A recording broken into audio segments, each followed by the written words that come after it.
Let's travel back through the mists of time, to a world of jagged mountains and scattered islands, where the sea was both a highway and a wall. Picture small, isolated bands of people, clinging to life in a rugged, beautiful, and often unforgiving land. They faced constant threats, not just from the elements, but from each other and invaders from beyond the horizon. Survival was the daily task. Now hold that image. How did these fragile, disconnected communities become the single most influential civilization in the history of the Western world? How did they journey from mere survival to creating concepts that would define democracy, pioneer forms of art and thought we still revere, and lay the logical foundations for modern science? This is not just a history lesson. This is the origin story of our own mindscape. This is the epic of ancient Greece, a tale of resilience against the odds, of relentless discovery, and of a cultural legacy so powerful it still actively shapes the reality we live in today.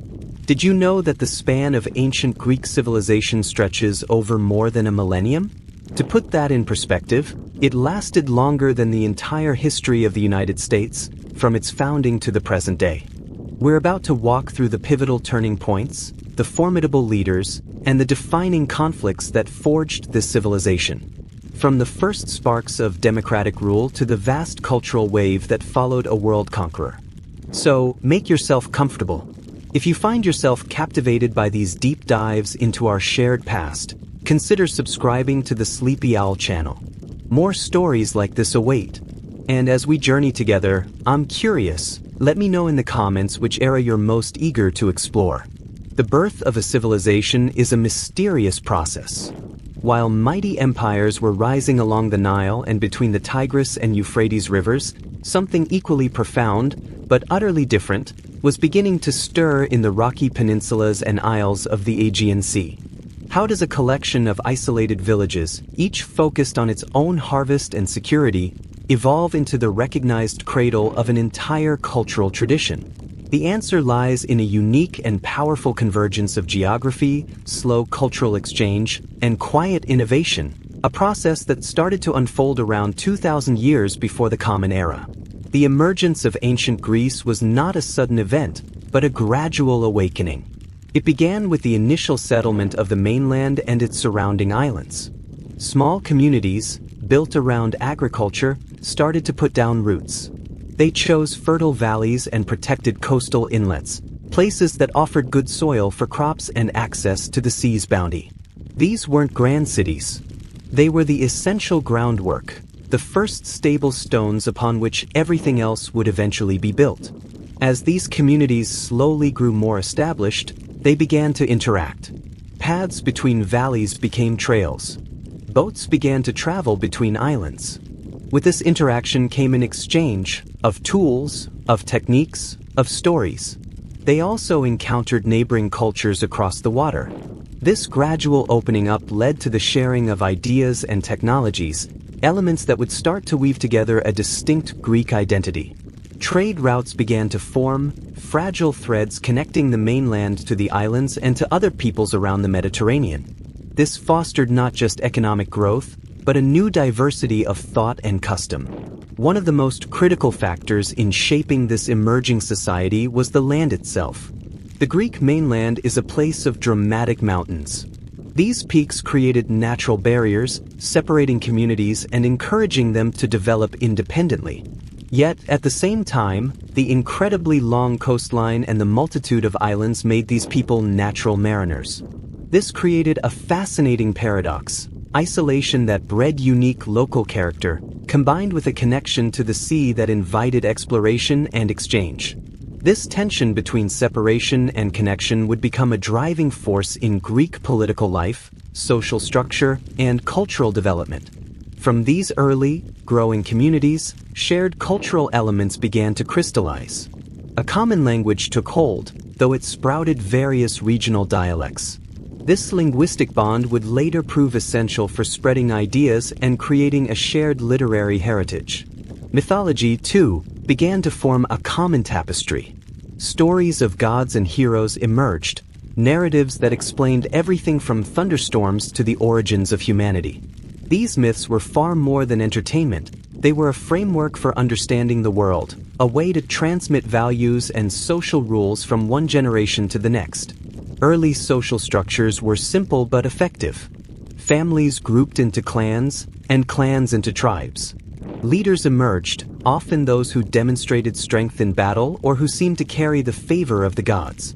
These basic units of organization would, over centuries, evolve into the far more complex political systems we associate with classical Greece. Even at this early stage, this civilization was starting to define itself against its neighbors. There was a growing emphasis on individual excellence, on the pursuit of personal glory and achievement. This ideal would later fuel everything from athletic competitions to philosophical rivalries. The seeds of Greek art were also planted in this formative soil. Simple geometric patterns on pottery slowly grew more intricate. Basic carvings started to show a closer observation of the natural world. These early artistic explorations were the first steps on a path that would lead to some of the most celebrated sculptures and temples ever created. By around 1600 BCE, the stage was quietly set. The foundations were laid. The next act would see the rise of more sophisticated, powerful societies that would build directly upon what these early settlers had started, setting in motion the chain of events that leads us to the Greece of legend and history. From these foundational communities, two distinct and powerful cultures would rise, emerging from the twilight of prehistory. One constructed labyrinthine palaces and mastered the trade routes of an entire sea. The other forged a society of warriors, a culture of discipline and force whose echoes would ripple through myth for thousands of years. The Minoan and Mycenaean civilizations, each with a unique spirit, would dramatically shape the trajectory of Greek history, leaving marks so deep we can still trace them today. On the island of Crete, a civilization flourished from around 2700 to 1450 BCE. We call them the Minoans, after their legendary king, Minos. This was an advanced Bronze Age society, renowned for its astonishing architectural achievements. Their palaces were not just royal homes, they were sprawling administrative and economic hubs, complexes with multiple levels, sophisticated plumbing, and walls adorned with vibrant frescoes depicting dolphins, bull leapers, and processions. The greatest of these, at Knossos, feels almost like a city unto itself. Minoan prosperity was anchored in the sea. Their strategic position turned them into the premier traders of the Mediterranean, acting as a crucial bridge between the advanced cultures of Egypt and the Near East and the budding societies of the mainland. They exported fine pottery, olive oil, and exquisite crafts, importing precious metals and ivory. This vast commercial network didn't just bring wealth, it made Crete a melting pot of ideas and artistic styles. The Minoans developed a script, known as Linear A, which to this day remains undeciphered, a silent testament to their mystery. Their art lacks the grim themes of war. Their cities were unfortified. They appear to have been a society more oriented toward commerce, ceremony, and living in harmony with a beautiful, if volatile, island. But this peaceful existence met a sudden and catastrophic end around 1450 BCE. The causes are still debated. A tremendous volcanic eruption on the island of Thera, followed by tsunamis and earthquakes, likely crippled their world. In this weakened state, they may have fallen to invaders from the north. As Minoan influence faded, another power was already reaching its zenith on the Greek mainland. These were the Mycenaeans, named for their greatest fortified city, Mycenae. From about 1600 to 1100 BCE, they dominated the region. In stark contrast to the Minoans, the Mycenaeans were a warrior aristocracy. Their power was expressed through massive, fortified citadels built on hilltops, encircled by colossal stone walls. The famous Lion Gate at Mycenae, with its looming guardian beasts, is a perfect symbol of their might and majesty. They were skilled adopters, taking much from Minoan culture but hardening it for their own purposes. They adapted the Minoan writing system into Linear B, which was triumphantly deciphered in the mid-20th century to reveal an early form of Greek. These clay tablets give us glimpses of their highly organized, bureaucratic kingdoms, listing inventories, troops, and religious offerings. Mycenaean society was hierarchical, ruled by wanaks or warrior kings, who lived in those palace complexes. They were master metal workers, producing formidable bronze weaponry and stunning gold funeral masks. Their influence reaches into the very heart of later Greek legend. Many of the epic tales that would define Greek literature, the Siege of Troy, the troubled house of Atreus, the voyages of Odysseus, have their deep roots in this Mycenaean age. The Trojan War, immortalized by Homer centuries later, is believed by many to be a poetic memory of actual Mycenaean military expeditions across the Aegean. Yet, for all their strength, the Mycenaean world did not last. Around 1200 BCE, a period of widespread collapse swept across the eastern Mediterranean. Palaces were burned, trade networks shattered, and populations scattered. The causes are a complex puzzle, possibly a perfect storm of climate change, famine, internal rebellion, and migrations of mysterious sea peoples. The grand civilization of the Mycenaeans, with its writing and centralized power, crumbled. Greece plunged into a period often called the Dark Ages. It was a time of silence, isolation, and profound loss. But was it merely an age of darkness? Or was it, in the stillness, a necessary reset? What new shape might emerge from the ashes of such grand, fallen kingdoms? The centralized power of the palaces was gone. In its place, smaller, more localized groups began to form, based on kinship and tribal loyalty.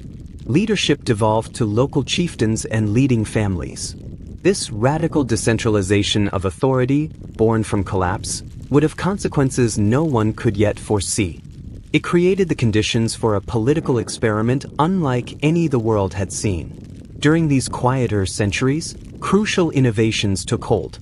The technology of ironworking spread. Iron, harder and more plentiful than bronze, democratized tools and weapons. Agricultural productivity could increase. Slowly, populations began to recover. As communities stabilized and grew, they organized themselves around a central, fortified hilltop settlement. This new form of social and political life was called the polis. The city-state. Each polis was independent, self-governing, with its own laws, gods, and sense of identity. This was the seed from which the famous Greek world would sprout. The isolation of the Dark Ages was ending. The stage was now set for a period of explosive growth, cultural flowering, and fierce rivalry. As the archaic dawn broke, powerful polis like Athens and Sparta began to rise, their distinct characters hardening. They would become the protagonists in the next great act of the Greek story, a drama of competing ideals that would play out on battlefields and in assemblies. And so, from the quiet fragmentation of the Dark Ages, a new political landscape emerged, dotted with these independent city-states. Among them, one would dare to imagine a system of governance so radical it would echo for millennia. What profound shift in thinking occurred in Athens that rewrote the contract between the governing and the governed? The answer is a concept so fundamental to our modern world that we often forget its breathtaking origin point. The path Athens walked from monarchy to democracy was neither straight nor swift. It unfolded over centuries, a story of social stress, bold reformers, and gradual, hard-won change. Around 1000 BCE, Athens, like most places, was ruled by kings. Over time, power shifted from a single monarch to a small circle of land-owning elites, an oligarchy. Wealth and influence became concentrated in the hands of a few aristocratic families. This created mounting tension as the majority of citizens, farmers, artisans, and laborers found themselves with little voice and often in crushing debt. Many were forced into debt slavery, working the land of the wealthy to pay what they owed. The city was a pressure cooker, ready to burst. In response to this crisis, the first major reformer stepped forward. In 621 BCE, a man named Draco was tasked with creating Athens' first written law code. His laws were notoriously severe, the origin of our word draconian. But their importance was monumental. For the first time, law was codified, written down for all to see. It was no longer just the arbitrary will of the powerful. It was a standard, however harsh. The next crucial figure was Solon, appointed as chief magistrate in 594 BC. Faced with imminent social collapse, Solon enacted sweeping changes. He cancelled all outstanding debts, freeing those enslaved by them. He reformed the political structure, categorizing citizens into 4 classes based on wealth, not just birth. Most radically, he allowed even the lowest class of citizens to participate in the popular assembly and sit on juries. It was a first, tentative step toward popular governance. Yet stability remained elusive. In 561 BC, a noble named Pisistratus seized power as a tyrant. In the Greek sense, a tyrant was simply someone who ruled unconstitutionally, not necessarily cruelly. Ironically, his reign and that of his sons further weakened the old aristocracy's grip, inadvertently paving the way for broader participation. The final, decisive push came from Cleisthenes in 508 BC. After a period of factional strife, Cleisthenes executed a brilliant political reorganization. He dismantled the old tribal system based on family clans, which were tools of aristocratic power, and created 10 brand new tribes. Each new tribe was composed of citizens from different regions of Attica, the city, the coast, and the interior. This forced people from different walks of life to work together, forging a stronger, unified Athenian identity and breaking the old loyalties. He also established 2 key democratic institutions, the Council of 500, which prepared business for the assembly, and ostracism, a safety valve where citizens could vote to exile a potentially dangerous leader for 10 years. The system that emerged was what we call Athenian democracy. Power resided in the demos, the people. The assembly, open to all male citizens, became the sovereign decision-making body. Here, citizens could debate, propose laws, argue over war and peace, and hold officials to account. It was direct, it was messy, it was profoundly participatory. Of course, we must see it clearly. This democracy was exclusive. Women, enslaved people, and foreign residents had no political voice. Yet, for its time, it was a revolutionary lightning bolt. The idea that a state could be governed by the collective will of its free citizens. But as Athens was experimenting with this radical idea, its growing influence was pulling it into a larger, dangerous conflict. How did a revolt in a distant corner of a vast empire become the trigger for a clash of civilizations? Our story shifts east, to Ionia, the coast of modern-day Turkey, where Greek city-states had fallen under the dominion of the colossal Persian Empire. Though granted some autonomy, a yearning for freedom simmered. The spark came from a desperate man. Aristagras, the tyrant of Miletus, after a failed military adventure backed by Persia, feared the wrath of his overlords. In a bold gamble, he resigned, declared for liberty, and ignited a full-scale rebellion across Ionia. City after city threw off Persian-appointed rulers. Knowing they couldn't stand alone, the Ionians sent appeals for help to mainland Greece. Sparta, ever cautious, refused. But Athens, energized by its new democratic spirit and a sense of kinship, agreed. They sent a small fleet. It was a decision of monumental consequence. In 498 BC, the Ionian rebels, supported by Athenian and Eretrian forces, scored a startling success. They marched inland and burned Sardis, the regional Persian capital. The act was defiant, shocking. It transformed a provincial revolt into a direct affront to imperial majesty. King Darius of Persia now had a new target. Crushing the rebellion was one thing. Punishing the interfering mainland Greeks, especially Athens, became a matter of honor. By 494 BCE, the Ionian revolt was brutally suppressed. Miletus was sacked, its people scattered. But the echo of this conflict was just beginning. For Darius, Athens was a burning insult that demanded vengeance. For the Greeks, the revolt was a terrifying preview of Persian power and a stark lesson in the need for unity. The stage was now set for an invasion, for a war that would test the very survival of the Greek world. Could a collection of proud, quarrelsome city-states unite against the largest empire the world had ever seen? The answer would be written in blood and courage at places whose names would become legend: Marathon, Thermopylae, Salamis. The Persian Wars were about to begin. With the ashes of Ionia still smoldering, the storm that had been gathering now broke upon the Greek world. The Persian Wars, a series of epic confrontations between the scattered city-states of Greece and the monolithic Persian Empire, began in earnest. This was more than a war.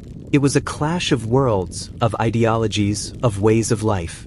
Could the free, if fractious, spirit of the polis survive the ordered might of a king who ruled as a god on earth?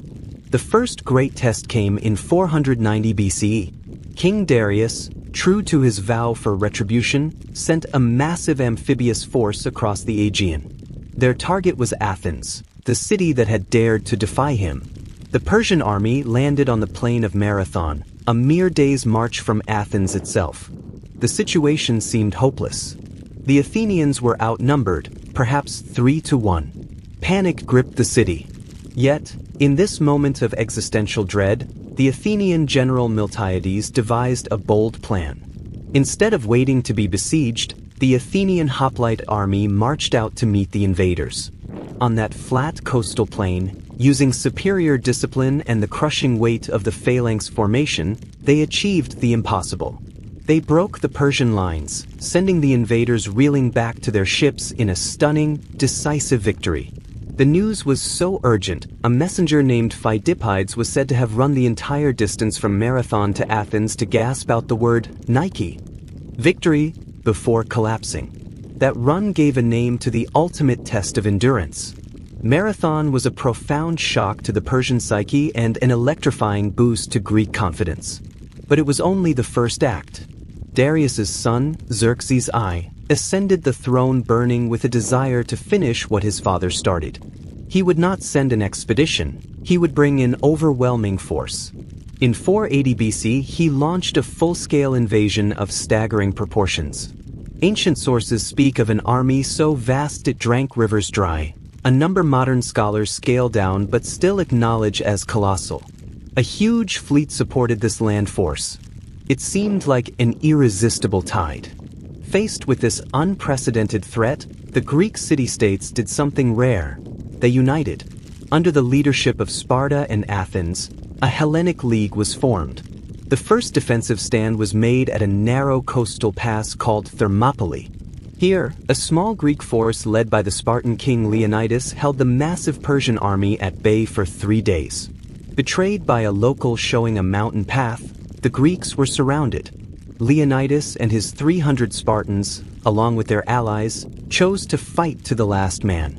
Their sacrifice was not a military victory, but a legendary symbol of courage. It bought precious time and became a rallying cry for all of Greece. As the land force fell, the Greek fleet engaged the Persians at Artemisium. The battle was fierce but indecisive. Meanwhile, with the pass lost, Athens was evacuated. The Persians marched in and burned the great city to the ground. The situation was desperate. All hope now rested on the sea. The Athenian general Themistocles, a master of strategy, set a trap. He lured the massive Persian fleet into the narrow straits between the mainland and the island of Salamis. In the tight confines, the heavier Persian ships became unmanageable, while the lighter, more agile Greek triremes darted and rammed. The Battle of Salamis was a catastrophic defeat for Xerxes. Watching from a throne on shore, he saw his naval power shattered. Without control of the sea, his massive army could not be supplied. The following year, in 479 BC, the final blow fell on land at the Battle of Plataea. A united Greek army decisively crushed the remaining Persian forces. The invasion was over. Greece had survived. The victory resounded through history. It preserved Greek independence at its most vulnerable moment. And in the aftermath, Athens emerged not just victorious, but transformed. It entered a period so brilliant we still call it the Golden Age. But what makes an age golden? Is it merely peace and wealth? For Athens, it was a supernova of the human spirit, a concentration of creativity, thought, and ambition that would cast light for centuries. The architect of this era was the statesman Pericles. With the treasury of the Delian League, an alliance meant for defense against Persia, now under Athenian control, Pericles launched a breathtaking building program. His vision was to make Athens a monument to civilization itself. The crown jewel was the Parthenon, a temple to Athena Parthenos that still defines our ideal of classical beauty. Its perfect proportions, its sculpted stories, were a statement. Athens was the cultural and intellectual leader of the Greek world. But stone and marble were only the shell. The true golden age was happening in the agora, in the theaters, in the minds of its people. This was the age of Socrates, a stonemason who wandered the marketplace asking uncomfortable questions. His method, probing, relentless inquiry, challenged citizens to examine their own beliefs, to think for themselves. It was the birth of critical philosophy. In the theater, playwrights like Sophocles, Aeschylus, and Euripides explored the depths of human suffering, fate, and morality, creating tragedies that tear at the heart even now. Science and reason began to push back the shadows of superstition. Anaxagoras proposed the sun was a fiery rock, not a god. Democracy itself was refined, with more citizens than ever participating in the assembly, debating the fate of their city. It was an astonishing bloom of human potential. Yet, shadows lay across this brilliance. The wealth funding this glory came from an empire, the Delian League, which Athens had turned into an instrument of control. The democracy was for citizens only, built in part on the labor of slaves and the exclusion of women. And the very power and pride of Athens cast a long, dark shadow over its rival in the Peloponnese, Sparta. While Athens celebrated art and intellect, Sparta honed a society into a perfect weapon. Its entire culture was a military academy, dedicated to discipline, austerity, and the supremacy of the state over the individual. Two diametrically opposed visions of life now shared a small, tense world. The rivalry between Athenian democracy and Spartan oligarchy, between naval empire and land-based league, was a fuse burning slowly toward a powder keg. Could the Greek world, having united against an external foe, survive the tensions within? The peace bought at Plataea was fragile. The stage was now set for a conflict so long, so bitter, and so destructive it would consume the Golden Age itself. The Peloponnesian War was coming. While Athens basked in its golden glow, a very different power was hardening in the south. In the region of the Peloponnese, Sparta moved to a rhythm set not by philosophers or artists, but by the drill sergeant's call. Its society was a fortress, built not of stone alone, but of iron discipline. From childhood, every aspect of life was subordinated to a single goal, producing the perfect hoplite soldier. Boys were taken from their families at age 7 to endure the brutal training of the agoge, a system designed to instill endurance, obedience, and combat mastery. Even girls underwent physical training, all to strengthen the state. This was a world of simplicity, austerity, and relentless focus. Two kings ruled alongside a council of elders, but the true sovereign was the law of Lycurgus, the legendary lawgiver who shaped this unique way of life. Society was divided into the Spartiates, the full citizen warriors, the Perioikoi, free but non-citizen dwellers, and the Helots, a subjugated population that worked the land to feed the warrior class. Sparta's power grew, and it drew other Peloponnesian cities into its orbit, forming the Peloponnesian League. This stood as a stark, menacing counterweight to the Athenian-led Delian League. The rivalry was more than political, it was a clash of souls. Athens represented the open sea, commerce, innovation, and democratic debate. Sparta stood for the solid land, tradition, order, and oligarchic control. Fear and mistrust festered for decades. Athens, emboldened by its wealth and navy, sometimes acted more like an empire than an alliance leader, punishing cities that wished to leave its league. Sparta positioned itself as the liberator of Greeks from Athenian tyranny. The tension became unbearable. In 431 BCE, a complex web of local disputes, involving Corinth, a key Spartan ally, and the neutral city of Potidaea, finally snapped the peace. The Peloponnesian War began. It would not be a short, sharp clash like the Persian Wars. It would be a grinding 27-year nightmare that would bleed the entire Greek world dry. The strategies reflected the opponents. Pericles, leading Athens, knew the Spartan army was invincible in open battle. So he devised a plan: bring all Attica's population inside the long walls connecting Athens to its port, Piraeus. The city would become an island, supplied by its unmatched navy, while Sparta's army ravaged the abandoned countryside. It was a war of attrition, a test of nerve. But a terrible, unforeseen blow struck early. Crowded behind the walls, a devastating plague swept through Athens, killing a third of the population, including Pericles himself. Leadership fell to less cautious, more ambitious men. Meanwhile, Sparta sought to provoke a decisive land battle and stir up rebellion among Athens' subject allies. The war settled into a brutal pattern of seasonal invasions, raids, and sieges. Then came a colossal gamble, the moment the war tipped. In 415 BCE, persuaded by the charismatic Alcibiades, Athens launched a massive expedition to far-off Sicily. Their goal was to conquer Syracuse, a rich Dorian colony and Spartan ally. It was an overreach of staggering ambition. The campaign turned into a disaster. The fleet was destroyed, the army annihilated or enslaved. Athens lost tens of thousands of men and a huge portion of its navy. It was a wound from which it would never fully recover. In the war's final phase, Sparta did the unthinkable. It made a pact with the old enemy, Persia, securing Persian gold to build a fleet that could finally challenge Athens at sea. The end came in 405 BCE at the Battle of Aegospotami, where the Spartan admiral Lysander annihilated the last Athenian fleet. With its lifeline cut, Athens was starved into surrender in 404 BC. Its walls were torn down, its empire dissolved, and a brutal pro-Spartan oligarchy, the 30 Tyrants, was installed. The Golden Age was not just over, it had been extinguished in fire and blood. The war changed everything. It exhausted Sparta, Athens, and all of Greece. It shattered the notion of pan-Hellenic unity and revealed the destructive fury of internal division.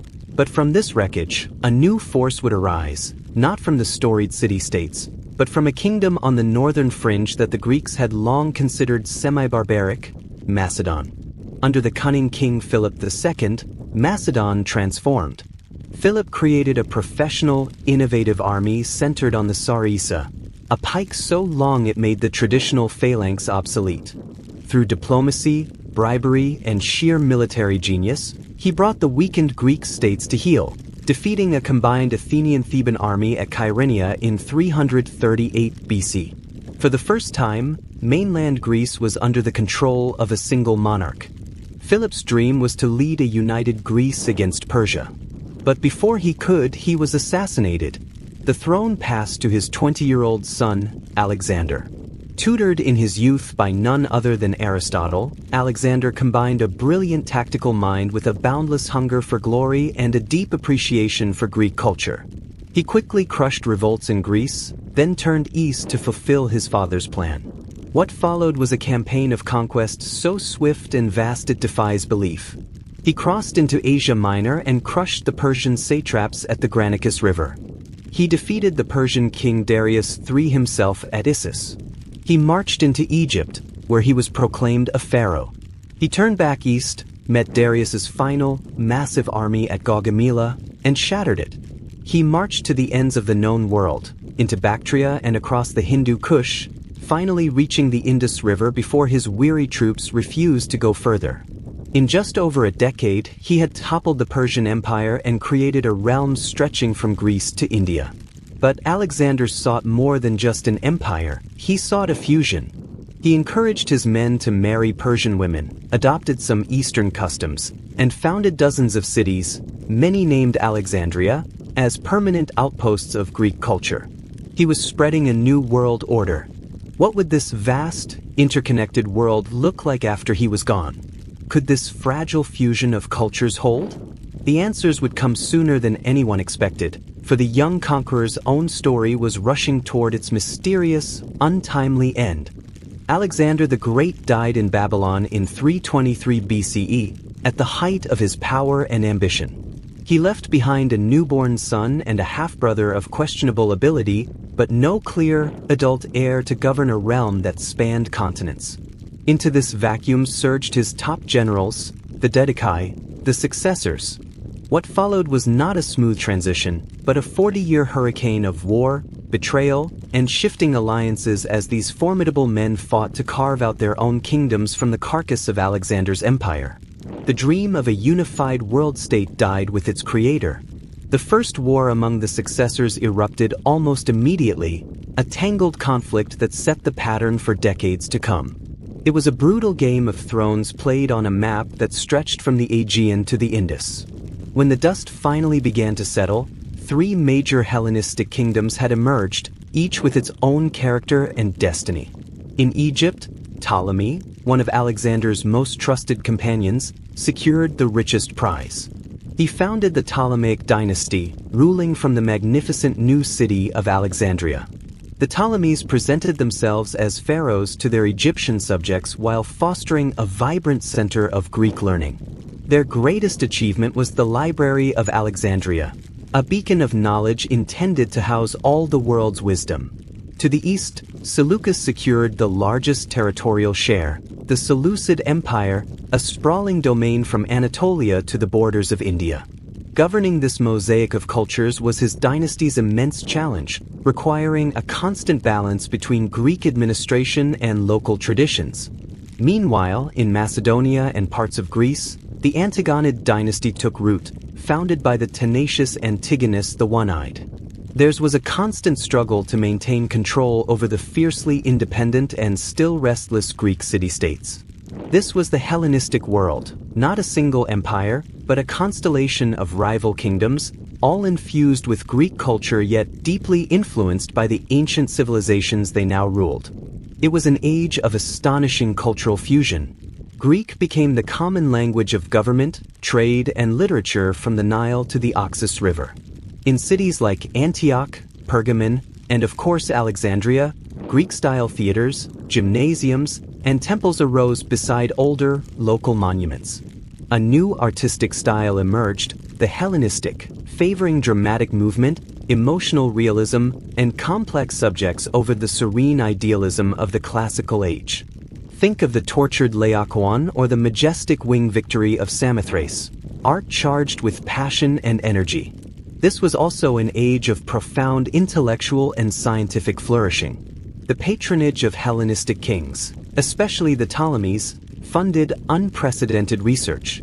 In Alexandria, scholars like Euclid systematized geometry into the timeless work, The Elements. Archimedes, in Syracuse, calculated pi, invented revolutionary machines, and founded the principles of hydrostatics. Astronomers like Aristarchus of Samos proposed a heliocentric model of the solar system nearly 2 millennia before Copernicus. The physician Herophilus conducted groundbreaking anatomical studies. The world was being examined, measured, and understood with a new, systematic rigor. Yet, beneath this glittering surface of cultural and scientific achievement, the political reality was one of perpetual tension. The successor kingdoms were almost constantly at war, locked in a wearying cycle of battles and shifting alliances over the prosperous lands of Syria and the Aegean. These conflicts drained their resources and sapped their strength. And to the west, a new power was watching, learning, and growing stronger. The Roman Republic, having consolidated its control over the Italian peninsula, was now looking across the Adriatic Sea. The Hellenistic world, for all its sophistication, was divided and war-weary. Rome, by contrast, was unified, disciplined, and relentlessly expansionist. The first major clash came over the Greek colonies in southern Italy, drawing Rome directly into Greek affairs. Then, the ambitious Macedonian king Philip V allied with Rome's enemy, Carthage, during the Punic Wars. It was a fatal miscalculation. Rome turned its full attention eastward. In a series of wars through the 2nd century BCE, the Roman legions dismantled the Hellenistic kingdoms one by one. The Macedonian phalanx, once the terror of the East, proved inflexible against the relentless Roman maniple. In 146 BCE, the same year Rome destroyed Carthage, it also brutally sacked the ancient city of Corinth, a stark symbol of the end of Greek political autonomy. Greece was organized into the Roman province of Achaia. But here lies one of history's great paradoxes. The conquered would conquer the conqueror. As the Roman poet Horace later wrote, "Captive Greece took captive her savage victor." Militarily and politically, Greece was subdued. Culturally, it overwhelmed Rome. Roman aristicians regarded Greek literature, philosophy, art, and rhetoric as the pinnacle of civilization. They sent their sons to be educated in Athens, hired Greek tutors, and filled their villas with copies of Greek sculptures. The Roman gods were syncretized with the Greek pantheon. Zeus became Jupiter, Aphrodite became Venus. Greek architectural styles defined Roman public buildings. The very foundation of Roman epic poetry, Virgil's Aeneid, is deeply Homeric. Through Rome, the legacy of Greece was filtered, preserved, and transmitted across an even wider empire and into the future. Yet, as the Roman era unfolded, the vibrant, independent spirit of the classical Greek world was fading into memory, becoming part of a revered, distant past. What remained was the indelible imprint of its ideas, an imprint we can still see all around us, if we know where to look. So, what remains of that world of mountain citadels and sun-drenched agoras? The political power of the Greek city-states is long gone, their independence swallowed first by Macedon, then by Rome. But to measure their legacy only in terms of borders and kings is to miss the profound truth. Ancient Greece achieved something far more enduring than empire. It built the foundational software of Western civilization. Its fingerprints are not just on old stones. They are on the very way we think, govern, create, and seek to understand our universe. Let's start with the most obvious echo, democracy. The Athenian experiment, for all its exclusions, introduced the radical idea that citizens could and should govern themselves, that law could stem from collective debate rather than a monarch's decree. The concepts of civic duty, public speech, and trial by jury were forged in that assembly. Our modern representative systems are different in scale and mechanism, but the core principle, that sovereignty resides with the people, is a direct descendant of that Athenian spark. It's a legacy we are still, millennia later, striving to perfect. Then consider the realm of thought. The philosophical trinity of Socrates, Plato, and Aristotle didn't just ask questions. They established the very framework for asking them. Socrates' relentless cross-examination birthed critical thinking.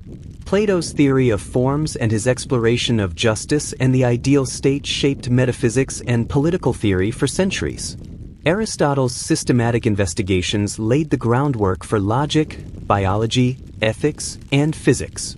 They taught us to reason from first principles, to seek definitions, to argue with logic. When we engage in a debate, when we pursue a scientific hypothesis, we are walking paths they first cleared. Look up at a government building, a museum, or a university.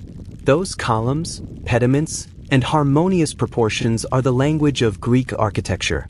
The Doric, Ionic, and Corinthian orders speak a vocabulary of order and beauty that we instinctively associate with authority, wisdom, and culture.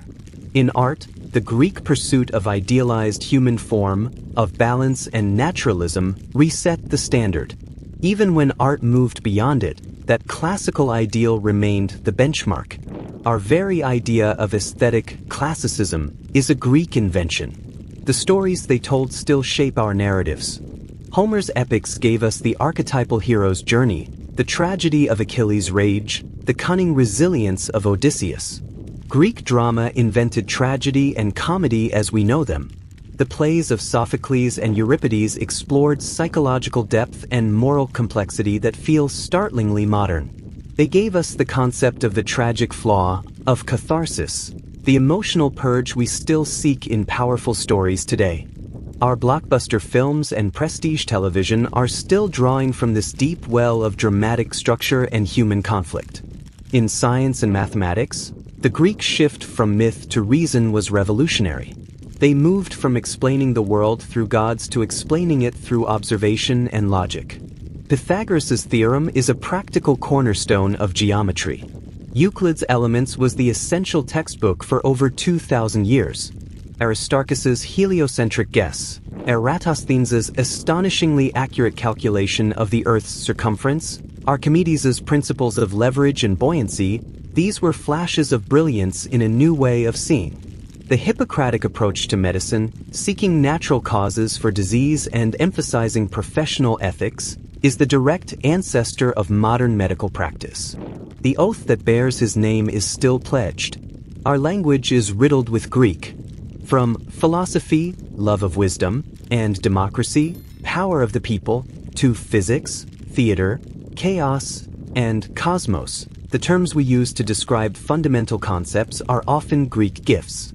Their mythology provides an endless trove of metaphors: Herculean tasks, Achilles' heels, Pandora's boxes, Trojan horses. It's a shared cultural code we use without a second thought. The Olympic ideal, the celebration of peaceful competition and human excellence, was born in their festivals. Their love of sport as a measure of individual errate excellence resonates in every modern athletic arena. Even our approach to history itself, the attempt to analyze human events critically and causally, was pioneered by Herodotus and Thucydides. As we conclude this journey, from those first scattered villages to the heart of Rome's empire, the magnitude of the Greek legacy becomes clear. They were not perfect. Their society was often violent, slave-based, and exclusionary. But they asked the foundational questions with a courage and clarity that refused to be silenced by time. They looked at the world, the cosmos, and human society, and dared to believe it could be understood through reason, beauty, and debate. They built the intellectual and cultural infrastructure of the West. Their story is ultimately one of human potential, a testament to what can emerge from a collection of small, quarrelsome communities when they turn their energy toward the heights of art, thought, and governance. It's a legacy not of cold stone, but of living ideas. It is the bedrock upon which so much of our world still stands. And as long as we value democracy, reason, artistic beauty, and the unending quest for knowledge, the spirit of ancient Greece is not a relic. It is a living presence, whispering to us across the centuries. If these deep journeys into our past resonate with you, I invite you to subscribe to Sleepy Owl. There are countless more stories waiting to be told, more civilizations to explore in the quiet hours. Thank you for listening. Let me know in the comments which part of Greece's epic tale captured your imagination the most. Was it the birth of democracy, the roar at Thermopylae, the genius of the philosophers, or the vast dreams of Alexander? Until next time, when we open another chapter, feel free to explore our other narratives. The past is never truly asleep, it's just waiting for us to listen.